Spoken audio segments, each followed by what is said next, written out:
حقیقت رحمان قصص الانبیاء میں آپ تمام سامعین ناظرین خدمت میں سلام اور خوش آمدید۔ آج ہم ایک نئے نبی جس کا آپ پہلی بار نام سنیں گے، کتاب مقدس میں ان کے نام کا صحیفہ بھی ہے، اور یہ نبی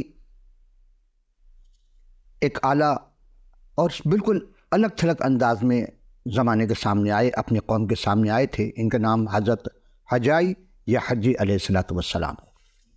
آئیے آج کا پہلے سوال کی جانب ہم چلتے ہیں۔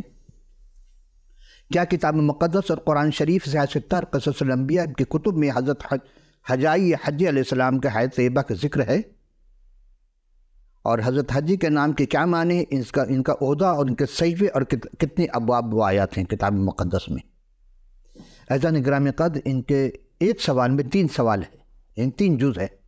پہلا جز ہے کہ کیا حجائی علیہ السلام کا نام قرآن شریف سیاہ ستار اور قصص الانبیاء کی کسی کتب میں ہے، یعنی ان کی حیات کا ذکر؟ اس کے جواب یہی ہے کہ جی نہیں، بالکل نہیں ہے، اسلامی کسی تواریخ میں نہیں ہے۔ ممکن اگر آپ کی نگاہ سے گزرے تو آپ ہمیں ضرور اطلاع کیجیے گا تاکہ آپ کو ثواب دارین ملے اور میرے علم میں اضافہ ہو، آمین۔ ہاں، البتہ کتاب مقدس کے میں انہیں انبیاء اصغر میں 10ویں نمبر کا نبی شمار کیا گیا ہے، اور ان کے صحیفہ کا نام انہی کے نام سے ہے۔ حضرت بے، یعنی کہ دوسرا جز ہے بے کہ حضرت حجائی اسلام کے نام کے کیا معنی ہیں؟ قاموس الکتاب کے صفحہ 319 میں حضرت حجائی اسلام کے 2 معنی لکھے ہوئے۔ نمبر 1، حجی یا حجائی عبرانی زبان میں پرمسرت کو کہتے ہیں، جو خوشی سے لبریز ہو، اور دوسرا حجائی کی جو کتاب کے مصنف ہے اس سے متعلق ہے، اور یہ کہ جد کا بیٹا اور حضرت یعقوب کا پوتا، اور یہ حوالہ ہے پیدائش 26 باب کی 16ویں آیت میں کہ اس کے نام میں حجیوں کے خاندان کا آغاز ہوتا ہے، اور گنتی کی کتاب میں 26 باب کی 15ویں آیت میں بھی یہ جد درج ہے۔ دوسرا عزیزان گرامی کہ حی کی کتاب کے جو مصنف حجائی یا حجی یا حجیہ بھی کہتے ہیں اس کو، معنی یہ ہے کہ حجائی یا کی کتاب کے جو مصنف ہے حجیائی یا بعض حیگی کہتے ہیں انگلش میں، اور حجی یا جہاں بھی آتا خداوند کے نام کے مخفف ہے، تو اس کے معنی عبرانی زبان میں ہے کہ یہوہ کا جشن مسرت، یعنی خدا کا جشن مسرت۔ مراری کے خاندان کے ایک لاوی، اور اس کا ذکر سے پہلی تواریخ میں 6 باب کی 30ویں آیت میں ہے، اس کا نام ہے حجیت۔ اس کے معنی پرمسر۔ حضرت داؤد علیہ السلام جو کہ بادشاہ کے تھے، ان کی بیوی اور ادونیہ کی ماں کا نام ماں بھی تھی اس کی۔ تیسرا جز ہے کہ ان کے عہد اور ان کے صحیفے میں کتنے ابواب اور آیات ہیں؟ اس کا جواب ہے کہ تمام نبوتوں کا سنِ دارہ اول کے دوسرے برس میں، یعنی 560 صدی قبل مسیح میں جو عزرا کاہن تھے اس کے سن کے مطابق رکھتا ہے، یعنی کہ وہ جو سن حوالہ وہ 5ویں باب کے پہلی آیت میں عزرا کی صحیفہ میں یہی حوالہ ہے، اور ان کا بھی ہے۔ اور قاموس الکتاب کے صفحہ 319 کے مطابق 537 صدی قبل مسیح میں اسیری سے واپسی کے بعد، جن میں 2 انبیاء اصغر شامل تھے، ان کا ذکر ملتا ہے، حجائی اور زکریا۔ سن کون سا؟ یہ 520 صدی قبل مسیح۔ تو اس طرح سمجھے کہ حضرت مسیح سلام علیہ کی آمد اول سے 520 سال پہلے یہ 2 نبی تھے اس وقت، حجائی اور زکریا علیہ السلام، جو اسیری سے آئے تھے۔ چونکہ ان کا 500 صدی سے قبل مسیح تک کا نہیں ملتا ہے، قبل مسیح تک کا کوئی ذکر نہیں ملتا ہے، اسی لیے اکثر یہ گمان کیا جاتا ہے یہ اسی سن کے لگ بھگ اسیروں کے ایک نئے جتھے کے ساتھ واپس آئے تھے۔ لیکن نبی جو تھے حضرت حجائی علیہ السلام خود اس کے متعلق خاموش ہیں، اس لیے یہ امکان بھی برابر موجود ہے کہ 537 قبل مسیح میں جب ان کے والدین اسیری سے لوٹے تو ابھی بچے تھے، بعض کہتے ہیں ابھی بچے تھے۔ یوں حجائی نے اس دور میں بڑھتی ہوئی سرد مہری کا عملی تجربہ کیا، اور جو ہی وہ بالغ نظر ہوئے تو خداوند متعال کا روح ان پر نازل ہوا اور انہیں نبوت کے نعمت سے سرفراز کیا۔ اور ایک اور عجیب بات یہ ہے کہ پیدائش کے اگر ہم دیکھتے ہیں 46 باب کی 16ویں آیت میں ہے کہ بنی جدیہ ہے وہاں پہ، اور سفیان اور حجائی یا حجی، بسوئی اور ازبان اور ارودی اور ایریلی، تو بنی جد کے خاندان میں حجائی کا شمار دوسرے نمبر پر ہے۔ عزرا نے 5ویں باب کی 1 اور 2 آیت میں بھی پھر یہی نبی کا ذکر کیا. حج نبی اور زکریا بن عدو ان یہودیوں کے سامنے یہودا اور یروشلم میں تھے، نبوت کرنے لگے.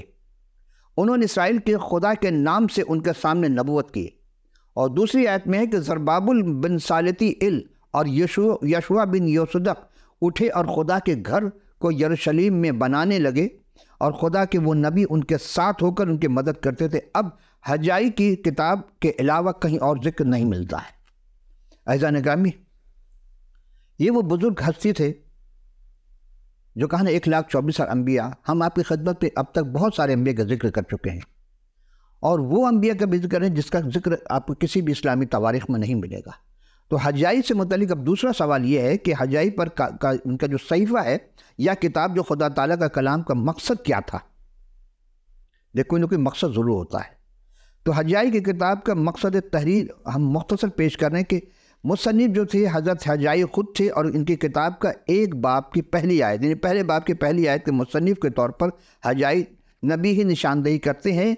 اور وہ کس طرح لکھتے ہیں؟ سن تحریر وہ 520 قبل مسیح میں تحریر کی گئی تھی، جیسا ہم نے آپ سے عرض کیا. اور مقصد یہ تھا کہ خدا ذوالجلال کے مشن کو آگے بڑھانے کے لیے خدا تعالیٰ کے لوگوں کو ان کی ترجیحات کے حوالے سے چیلنج دینے کی کوشش کرتے تھے.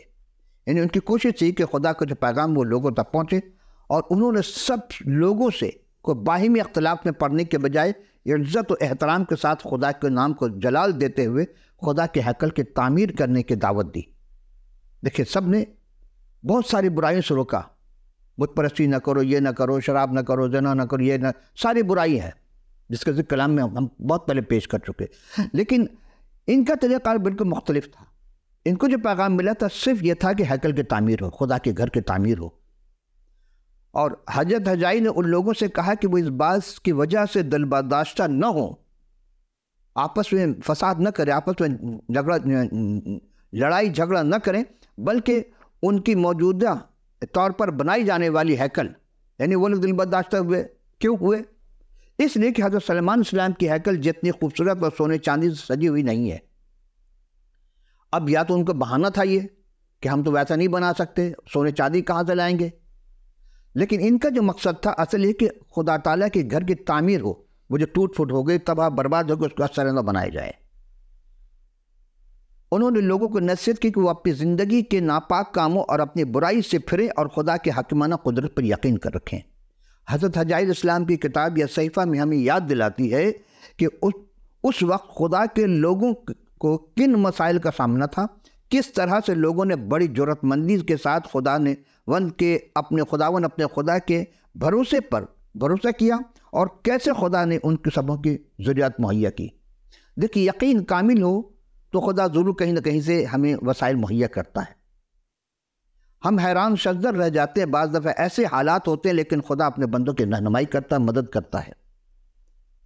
ایسا نگامی کلیدی آیات جو ہے اس پورے کتاب کا وہ یہ ہے، پہلے باب کی 34 میں، کیا تمہارے لیے مسقف گھروں میں رہنے کا وقت ہے جبکہ یہ گھر ویران ہے خدا کا. مسقف کے کیا معنی؟ مسقف اس کو کہتے ہیں جس گھر کے اوپر چھت ہو. اگر چھت نہیں ہے تو مسقف نہیں ہے. تو خدا کا گھر تو ویران تھا، تو اسی لیے کہا کہ تم تو اپنے گھر میں رہنے کے لیے چھت ڈال رہے لیکن خدا کا گھر کیوں نہیں بناتے ہو. اعزائے گرامی، اب ہم تیسرے سوال کی جانب چلتے ہیں کہ حضرت حجائی پر خدا تعالیٰ کے کلام میں کتنی نبوتوں کا ذکر ہے. یہ اہم بات، کہ کتنی نبوتوں کا ذکر ہے. پہلی نبوت کا آغاز کس تاریخ سے ہوا، اس میں کتنی باتیں اور یہ کام کرنے کا ذکر ہے. دیکھیں، سوال کرتے ہیں لوگ، لیکن سوال میں بہت سارے سوال ایڈ کر دیتے ہیں، شامل کرتے ہیں. تو حجائی علیہ السلام کی کتاب میں اس کا جواب یہ ہے کہ 4 نبوتوں کا ذکر ہے. اعزائے گرامی قدر، پہلی نبوت یہ پہلے باب سے 4 آیت تک کی ہے کہ 6 مہینے کی پہلی تاریخ کو نبوت کا آغاز ہوا، اور 6 مہینے کی پہلی تاریخ سے 7ویں مہینے کی 20 تاریخ تک ہیکل کی تعمیر نو سے غفلت پر جھڑکی. اس لیے ہیکل پر کام دوبارہ شروع کرنے کی نبوت. جب خدا نے کہا، لوگوں نے نہیں کیا، تساہلی سے کام لیا، سستی رہے، کام ہی نہیں کیا. کیسے کریں گے، کیا کریں گے، کیوں کریں گے، یہ نہیں ہے، وہ نہیں ہے، یعنی ہیلا بہانہ تھا. حضرت حجائی السلام کی صحیفے کے پہلے باب کی جو چوتھی 1 تا 4 آیت ہے، وہ میں اس وقت پیش کروں، لیکن آئندہ ہم ابھی جب اس آج آیت نہیں بلکہ ہم کی تشریح آپ کی خدمت میں پیش کر دیں گے۔ 4 آیت میں یہ ہے کہ دارا بادشاہ کے سلطنت کے دوسرے برس کے 6 مہینے کی پہلی تاریخ کو یہودا کے ناظم زربابل بن صالتیل یوشع بن یہوصدق کے حجیہ نبی کے معرفت خدا کا کلام پہنچا۔ کیا پیغام تھا کہ رب الافواج یوں فرماتا ہے کہ یہ لوگ کہتے ہیں کہ ابھی خداوند کے گھر کے تعمیر کا وقت نہیں آیا۔ تب خداوند کا کلام حجی نبی پر یا حجائی نبی پر پہنچا ان کے معرفت کہ تمہارے لیے مسقف گھروں میں رہنے کا وقت ہے، یعنی چھت والے گھر میں، یعنی سوال ہے یہ تمہارے لیے مسقف گھر میں رہنے کا وقت ہے جبکہ یہ گھر ویران پڑا ہے، یعنی تم پہلے خدا کے گھر کو بناؤ۔ اس کی تشریح یہ ہے جان گرامی کہ اس پہلی نبوت جو 6 مہینے کی پہلی تاریخ سے شروع ہوئی اور اس میں خداوند ذوالجلال نے ہیکل کے تعمیر نو میں غفلت پر برتنے پر جڑ کی، تو اس نبوت کا تاریخ جو ہے دارا بادشاہ کا دوسرا سال تھا۔ یہ مادی فارسی بادشاہ تھا۔ خداوند متعال یہودا کے لوگوں کو اس بات پر جھڑکتے ہیں کہ اور ملامت کرتے ہیں۔ کیوں کرتے ہیں؟ کیونکہ خداوند کے گھر یعنی ہیکل کی تعمیر نو میں لیت و لال اور ہلا بہانہ ٹال مٹول سے کام لیتے اور تاخیر کرتے جاتے رہے تھے، جبکہ خود مسقف گھروں میں یعنی جن گھروں میں چھت ہے عزیزان گرامی اس میں تو خود رہائش پذیر تھے اور خداوند کا گھر کھنڈر بنا ہوا تھا۔ اب آئیے اس سے پہلے اس کی بے میں کیا پہلی نبوت پہلے باب کے 1 سے 5 آیت میں ہے کہ تعمیر نو کرنے کا نتیجہ کیا تھا، تو اس کا ہم آپ کے تشریح پیش کرتے ہیں۔ یہ 5 سے لے کر 11 آیت ہے۔ آپ کتاب مقدس کھولیے اور دیکھیے کہ ہم کہاں سے پڑھ رہے ہیں، لیکن آپ پڑھ لیجئے گا اسے، لیکن ہم صرف تشریح پیش کر رہے ہیں کہ اسیری سے آنے کے بعد اپنی حالیہ تاریخ سے اگر سبق سیکھیں یا سیکھنے اور خبردار رہنے کی اشد ضرورت تھی، جو کہ ایسا نہیں ہوا، مگر انہوں نے کیا خداوند قدوس کے بیت یعنی خدا کے گھر یعنی ہیکل کو نظر انداز کر دیا، اور تو بھوک پیاس اور افلاک اور دکھ سہنے پڑے انہیں۔ اب خدا نے انہیں حکم دیا، یعنی دوبارہ خدا ان کو حکم دے رہا ہے، یعنی ہیکل کی تعمیر نو کرنے کے لیے۔ جب تک خدا کا گھر ویران یا ٹوٹا پڑا رہے گا تو انہیں سوائے خشک سالی کے کسی چیز کی توقع نہیں کرنی چاہیے۔ یہاں ایک قابل غور بات ہے عزیزان گرامی، آج ہماری بھی یہ حالت ہے کہ ہم کیا کر رہے ہیں؟ خدا کے گھر کو کھنڈرات کی صورت میں چھوڑنے کے لیے ملامت، ملک میں قحط، خدا کی عزت نہ کرنے کی سزا، اور خدا تعالیٰ کے گھر بہت سی یہ خوبصورت بن رہے ہیں، بہت خوبصورت بنائے جا رہے ہیں۔ فائدہ کیا ہے؟ مگر ویرانی کا سما ہے۔ وہ علامہ اقبال کے ایک شعر مجھے یاد آ رہا ہے۔ لاہور میں ایک مسجد بنائی گئی تھی، شب بھر مسجد کا نام بھی ہے، خدا کا گھر ہے، پروردگار عالم کا گھر ہے۔ ایک رات میں بنائی گئی ہے، بڑی چھوٹی سی مسجد تھی لیکن تھی بڑی زبردست بنائی گئی۔ تو بعد میں یہ کافی اس پر باویلا بھی ہوا، جگہ جو ہے فلاں ہے فلاں وغیرہ، وہ آپ تاریخ میں دیکھ سکتے ہیں۔ لیکن علامہ اقبال نے اس وقت ایک شعر کہا تھا کہ مسجد تو بنا دی شب بھر میں ایما کے حرارت والوں نے۔ مسجد تو شب بھر میں بن گئی، اس مسجد آج بھی ہے، اس کا نام ہے شبر، مسجد شب بھر، یعنی ایک رات میں مسجد بنی تھی۔ تو مسجد تو بنا دی شب بھر میں ایما کے حرارت والوں نے، اور من اپنا پرانا پاپی ہے برسوں میں نمازی بن نہ سکا۔ تو اس وقت بھی یہی حالت تھی کہ خدا کا گھر بنا تو دیتے تھے اور آج بھی بنا رہے ہیں، لیکن من پاپی ہونے کی وجہ سے ان کو برکت نہیں مل رہی ہے۔ آج خدا کا گھر بہت خوبصورت ہے مگر ویران ہے۔ عبادتیں ہو رہی ہیں، تلاوتیں ہو رہی ہیں، سب کچھ ہو رہی ہے، مگر عبادت روح عبادت سے خالی ہے۔ عبادت میں روح کی جو عبادت ہے روحانی، وہ نہیں نظر آتی ہے۔ کیوں؟ کیونکہ دکھاوا ہے، نمود و نمائش ہے۔ آج بھی اگر یقین اور ایمان کی بہت کمی ہے، ہمارے بہت سے بھائی کچھ کھاتے ہیں اور کھا کر کے خدا کے دن پر تھوک دیتے ہیں، بہت سے بھائی پی کر پھونک دیتے ہیں، یعنی نشہ انہیں بہت کچھ خدا کے گھر میں دیے ہیں ان کو خدا نے، لیکن وہ خدا کو نہیں دیتے ہیں۔ تو خداوند کے فضل سے ضرورت ہے کہ وہ دے تو اور بھی دیا جائے گا، لیکن جو بغیر ناموری کے دیتے ہیں خدا تعالیٰ بھی ان کو برکت سے نوازتے ہیں، سرفرازی عطا کرتے ہیں۔ دو تو دیا جائے گا، اور جو نہیں دے گا وہ بھی جو اس کے پاس ہے چھین لیا جائے گا۔ آپ دیکھیں فی زمان یہی ہو، تو جو خدا کو نہیں دیتے ہیں ان کے پاس وہ بھی چلا جاتا ان کے پاس سے۔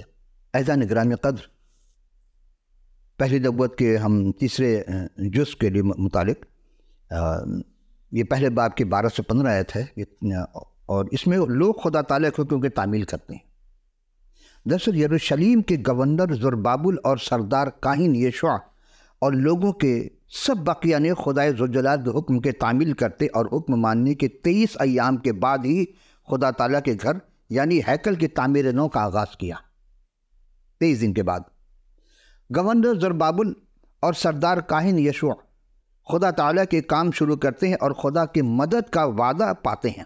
دیکھ، خدا کہتا ہے کہ تم میرا کام کر، میں تیرا کام کر دوں گا، اور آج بھی ہے۔ پروردگار کبھی اپنے وعدے سے انحراف نہیں کرتے، بدلتے نہیں۔ ہم انسان بدل جاتے ہیں، بھول جاتے ہیں۔ اور یقیناً آج جو بھی خدا کے کلام کے مطابق اپنی زندگی گزارتا ہے، گو کہ دشواریاں، رکاوٹیں، ابلیسی حملے ضرور ہوتے ہیں اور ہوتے رہیں گے، مگر ثابت قدم رہنے پر خدا تعالیٰ کا وعدہ جو ہے وہ پورا ہوتا ہے اور پاتے ہیں وہ۔ عزیزان من، اب ہم چوتھے سوال کی جانب چلتے ہیں۔ آج کے چوتھا سوال ہے کہ حضرت حجی علیہ السلام کی دوسری نبوت کا آغاز کب ہوا، اور اس میں نبی کو کس بات کی یقین دہانی کراتے ہیں اور کس کی رونق کو بحالی کا ذکر کیا گیا ہے۔ عزیزان گرامی، یہ دوسری نبوت جو ہے یہ دوبارہ حوصلہ افزائی اور نئی ہیکل کی شان و شوکت کے لیے کیا گیا تھا۔ آئیے دیکھتے ہیں، یہ ہے 7ویں مہینے کی 21 تاریخ یا 9ویں مہینے کی 23 تاریخ تک کا واقعہ کہ خدا تمہارے ساتھ ہے۔ یہ یقین ہونا چاہیے کہ پروردگار ہر جگہ ہے۔ اب اس میں یہ ہے، اس کی تشریح ہے کہ تقریباً 1 مہینے کے بعد 7ویں مہینے میں لوگ نئی عمارت کے بارے میں بے دل ہو گئے تھے، یعنی بدل ہو گئے، کام ہی نہیں کرنا چاہتے تھے۔ وہ کیونکہ پہلی ہیکل کے رونق یاد کرتے تھے، وہی بات کہ سونا کہاں سے لیں گے، چاندی کہاں سے لیں گے، یہ کہاں سے لیں گے، وہ کہاں سے، وغیرہ وغیرہ وغیرہ۔ تو 7ویں مہینے کی 21 تاریخ سے لے کے 9ویں مہینے کی 23 تاریخ تک اس میں نبی کو دوبارہ حوصلہ افزائی کرنے کا یقین دلایا گیا کہ خدا تمہارے ساتھ ہے۔ اٹھ، شعر ہے کہ اٹھ باندھ کمر، کیا ڈرتا ہے، پھر دیکھ خدا کیا کرتا ہے۔ اگر آپ ہمت سے کام کریں گے خدا آپ کے ساتھ ہوگا۔ تو خدا تمہارے ساتھ ہے۔ قوم کے لیڈروں سے کہا گیا کہ حوصلہ رکھو اور ہمت نہ ہارو، کیونکہ خدا فرماتا ہے کہ میں تمہارے ساتھ ہوں، اور یہ بھی کہ میری روح تمہارے ساتھ رہتی ہے۔ آج بھی خدا کا وعدہ ہے۔ فرق کیا ہے؟ ہمارے اندر ایمان اور یقین کی کمی ہے، بس اس کو کر لیجئے۔ آئیے دوسرا جز کی تعریف چلتے ہیں کہ مستقبل میں نئی ہیکل کی رونق یعنی پہلی ہیکل سے زیادہ شان و شوکت ہے، اور یہ دوسرے باب کی 6 سے 9 آیت پر ہے۔ یہ آپ کتاب مقدس میں اس کا تلاوت کر کے دیکھیے گا، یہ حجی علیہ السلام کا صحیفہ اور اس کے دوسرے باب کی 6 تا 9 آیت۔ ان آیت کی روشنی میں ہم یہ سیکھتے ہیں کہ رب الافواج نے اس یقین دہانی کے ساتھ لیڈروں کی حوصلہ افزائی کرتے ہیں اور ان کے ایمان اور یقین کو بڑھاتے ہیں کہ مستقبل، اب کون سے مستقبل؟ یہ 1000 سالہ دور کی جو بادشاہی ہوگی اس کی طرف اشارہ۔ ممکن ہے کہ اس زمانے کے لوگ اپنے ہی چند سالوں سے مستقبل سمجھ رہے ہوں گے۔ آج ہم یہ سمجھ رہے ہیں کہ بس چند سالوں کے بعد یہ ہوگا، چند سال نہیں، مستقبل اسی کو کہا گیا ہے جو 1000 سالہ بادشاہی ہوگی۔ مستقبل کی رونق پہلی ہیکل کی رونق سے زیادہ ہوگی۔ ان سب قوموں کو مرغوب چیزیں کئی بار ان جملوں یعنی مسیح موعود سلام علینا اور ان کی ہیکل کی واپسی مراد لی جاتی ہے، لیکن اگر ہم سیاق و سباق کا اس کا مطلب یہی ہے کہ قومیں اپنی عمدہ ترین اور نہایت قیمتی چیزیں یا خزانے وہاں لائیں گے۔ سونا اور چاندی بہتات سے یروشلم میں آئے گا۔ اب آپ ذرا آیت نمبر 9 پر، یعنی پچھلے گھر کے رونق کے بارے میں، رونق سے زیادہ ہوگی، یعنی دونوں گھر ایک ہی ہیکل ہیں، پرانا ہو یا نیا ہو، ایک ہی ہیکل تو ایک ہی جگہ ہے، بنانا ہے اسے۔ لیکن غور طلب بات یہ کہ رونق کے علاوہ سلامتی کا بھی وعدہ ہے۔ صرف رونق نہیں رکھنی ہے بلکہ دیکھنا اس میں سلامتی ہے کہ نہیں، اس میں برکات آتی ہے کہ نہیں، اس میں روحانی معموری ہوتی ہے کہ نہیں، یہ خدا کا وعدہ اس میں تھا۔ اور ایک کا مکمل اگر ہم دیکھتے ہیں، خلاصہ یہ ہے کہ تعمیر کرنے والوں کو حوصلہ افزائی جو پست حوصلہ ہو رہے تھے، خدا نے وسائل لامحدود ہیں خدا کے، اور اس ہیکل کی تعمیر میں خدا کا مقصد عالمگیر ہے۔ یہ غور کیجیے گا، خدا کا مقصد عالمگیر مقصد ہے، اور ہمیں بھی عالمگیر مقاصد کے لیے کام کرتے رہنا چاہیے، مگر یہ جان کر کے جو بھی کرو خدا تعالیٰ کے لیے کرو، اس کے نام کو جلال دینے کے لیے کرو۔ آمین۔ آئیے آج ہم 5ویں سوال کی جانب چلتے ہیں کہ حضرت حجی علیہ السلام نے تیسری نبوت کا آغاز کب کیا اور خدا نے حجی علیہ السلام کو کاہنوں سے 2 سوال پوچھے تھے، وہ آپ ضرور سوال سنیے گا آخر میں، اور وہ سوال ہیکل کے بنیاد ڈالنے سے قبل لوگ کس قسم کی قلت کے شکار تھے، خدا نے کس وجہ سے انہیں برکت دینے کا وعدہ کیا تھا۔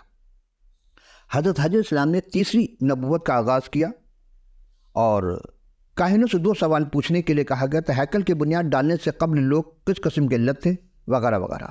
تو آئیے دیکھتے ہم کہ تیسری نبوت کا دارہ بادشاہ کے سلطنت کے دوسرے سال کے 9ویں مہینے کے 24 تاریخ کو دی گئی۔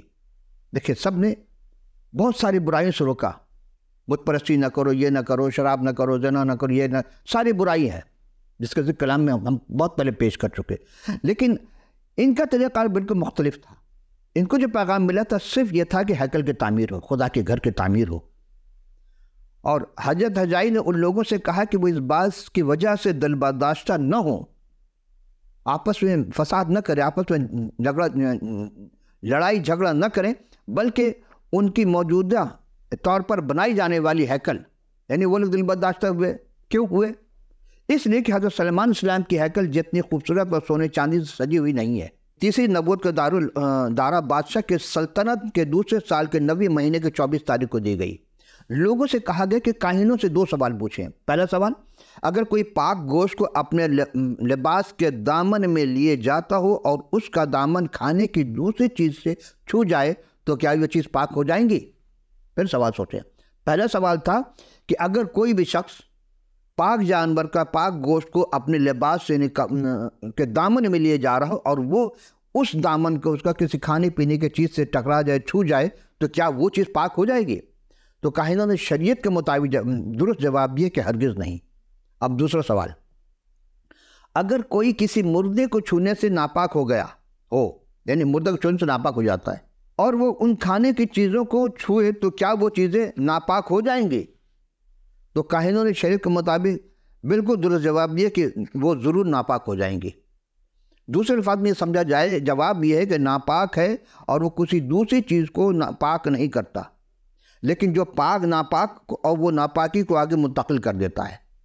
اس کا مطلب ہے کہ عبادت اور اعمال گناہ کو پاک نہیں کرتے۔ بڑی توجہ، یعنی عبادت اور اعمال جو کریں گے اس سے گناہ پاک نہیں ہوں گے، گناہ پاک، البتہ گناہ عبادت اور اعمال کو ناپاک کر دیتا ہے۔ اور اس طرح لوگوں کو یاد دلائے گا کہ جب تک ہیکل ٹوٹی پڑی اور کھنڈر ہے، اس وقت تک جو قربانیاں اور ہدیہ تم خدا کے حضور چڑھاتے ہو ناپاک ہیں، تو تم خود ناپاک ہو۔ اور اس کا دوسرا جزء ہے کہ ہیکل کے بنیاد ڈالنے سے قبل لوگوں کو کس قسم کی قلت کے شکار تھے وہ؟ دراصل ہیکل کی اثر نو تعمیر شروع کرنے سے قبل انہیں اناج اور مے کی قلت کا سامنا تھا، اور ان کی فصلوں کو بعد سموم اور گروئی اور اولے مارے جاتے تھے، یعنی ایسی چیزیں برباد کرتی تھی۔ اس وقت تک اب تک ہیکل بنانے میں لامتناہی تاخیر کے باعث خدا نے انہیں سزا دی۔ آج جو خدا کہیں ہمیں سزا تو نہیں دے رہا ہے، اب مشکل سے اور پریشانیاں لاحق ہو رہی ہیں، سوچئے، غور کیجئے، پھر بھی وہ بھی خدا کی طرف مبذول نہیں ہو رہے ہیں۔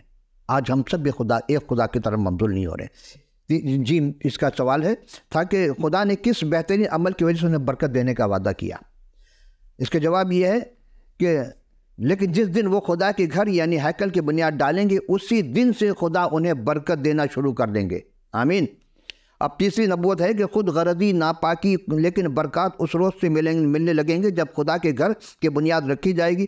گویا کہ اٹل ہے کہ زمانہ کوئی بھی ہو، مقام کوئی بھی ہو، حالات کیسے بھی ہوں، ہمیں اپنے خالق حقیقی مالک پر کامل بھروسہ رکھنا چاہیے، اور یہ کہ ایک یا دو متفق ہو کر اس کے نام کے برکت اور قدوس نام کو جمع ہوں اور دعا بھی کریں۔ وہ ہمارا آقا و مولا خود رب الافواج، یعنی ان کے فرشتگان بھی موجود ہوتے ہیں اور برکات سے مستفیض فرماتے ہیں۔ آئیے ہم چھٹا سوال کی جانب بڑھتے ہیں، آخری سوال ہے یہ، اس کے بعد ہم آپ سے اجازت چاہیں گے کہ حضرت حجی نے چوتھی نبوت کس تاریخ کے آغاز کیا، اور کون حضور المسیح کے مثیل تھا، اور کس کو نیست نابود کر دینا ہے۔ ایضا نگر میں آج ہم آخری سوال اس نشست کا، اور یہ پہلی اور آخری نشست حجی علیہ السلام کی، اور آخری سوال ہے کہ حضرت حجی علیہ السلام نے چوتھی نبوت کس مہینے کی کس تاریخ سے آغاز کیا، اور کون حضور المسیح کی مثیل تھا، اور کس کو نیست نابود ہوگا، یعنی کون نیست نابود ہو جائے گا۔ ایضا نگر میں زربابل جو کہ خدا تعالیٰ کے برگزیدہ خادم، وہ مسیح کی مثال تھے۔ ایضا نگر پھر اسی مہینے کے 24 تاریخ کو خدا کے کلام حج نبی پر نازل ہوا، تو زربابل یعنی کہ یہودا کے ناظر زربابل کہہ دے کہ آسمان اور زمین کو ہلائیں گے، تو زربابل جو خدا تعالیٰ کا برز خادم، وہ مسیح کی مثال تھے جن کی سلطنت دنیا کی سلطنت کو تباہ برباد کرنے کے لیے قائم ہوگی۔ خلاصہ یہ کہ اگرچہ دوسرے انبیاء علیہ السلام کی عموماً بت پرستی اور اخلاقی اور سماجی گناہ کبیرہ اور صغیرہ دونوں کی نشاندہی اس کے ملامت اور پر زور دیا گیا، لیکن حضرت حجی علیہ السلام نے نہ تو بت پرستی نہ کی مخالفت کی، نہ اخلاقی غیر اور سماجی گناہن کی مذمت کی یا ملامت کی، بلکہ انہیں خاص مضمون ہیکل کی اثر نو تعمیر پر زور تھا۔ یہ ایک اچھا سوال ہے کہ آپ کے اذہان میں پیدا ہو رہے ہوں گے کہ ایسا کیسے ہو سکتا ہے کہ نبی اپنے زمانے میں بت پرستی کی مخالفت بھی نہیں کی اور نہ ہی انہیں۔ عزیزان گرامی، یہ بالکل نامناسب حال ہے۔ ہم ایک بزرگ کے ایک موضوع پر گفتگو کر رہے تھے، انہوں نے کہا کہ ہمیں خدا تعالیٰ کے کام میں کبھی بھی ہمیں اپنی طرف سے مشورہ نہیں دینا چاہیے۔ نبی جو ہوتا ہے وہ خدا تعالیٰ کی طرف سے آتا ہے، خدا جو ان کو ڈائریکٹ بات کرتا ہے، خدا کے احکام پر وہ عمل کرتے ہیں کیونکہ خدا کا روح ان کے ساتھ ہوتا ہے۔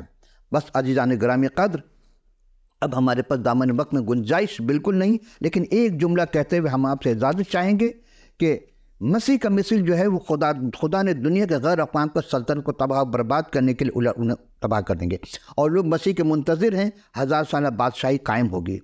کیوں؟ اس لیے کہ مسیح نے یہ کہا کہ میں تم کو حکم دیا ہے کہ دیکھو میں دنیا کے آخر تک ہمیشہ تمہارے ساتھ ہوں۔ حقیقت میں یہ زمینی ہیکل جو حضور مسیح کے باعث جلال کے معموری ہو جائے گی، اور خدا کے آخری دن جب تمام چیزیں دنیا کی سلطنت کو ہلا دی جائیں گی، مسیح ان لوگوں کے نجات کے باعث ہوں گے جو ذاتی غرض کے نسبت خدا کے جلال کے طالب ہوئے۔ وہی یعنی یہ حضرت حجی علیہ السلام نے ان کی موجودہ بے وفاداری کو خدا قدوس مالک یوم الدین اس روز جزا اور سزا کی بنیاد ٹھہرایا۔ ہم یہ پڑھتے ہیں اور دیکھتے ہیں کہ ہاں، مسیح جب آئیں گے تو وہ مالک یوم الدین کا کردار ادا کریں گے۔ ممکن ہے میری بات سے بہت سے لوگ ناراض ہو جائیں۔ عزیزان گرامی، آج کا پروگرام ہم اختتام کرتے ہیں۔ حضرت حجی علیہ السلام کی آئندہ نشست میں جب آئیں گے تو حضرت زکریا کے بارے میں ہم لے کر آئیں گے۔ اگر آپ کے پاس کتاب مقدس نہیں تو آپ ہمیں لکھ بھیجیے۔ ابھی اسکرین پر آپ واٹس ایپ، ای میل اور ٹیلی فون نمبر جو بھی دیکھ رہے ہیں، آپ اپنے قیمتی آراء سے آگاہ کیجیے گا اور اپنا مکمل پتہ لکھ بھیجیے۔ ہم آپ کی خدمت میں کتاب مقدس فی سبیل اللہ ارسال کر دیں گے۔ تو آئندہ نشست کے پھر حاضر ہوں گے، اس تک کے لیے اجازت، خدا حافظ و ناصر۔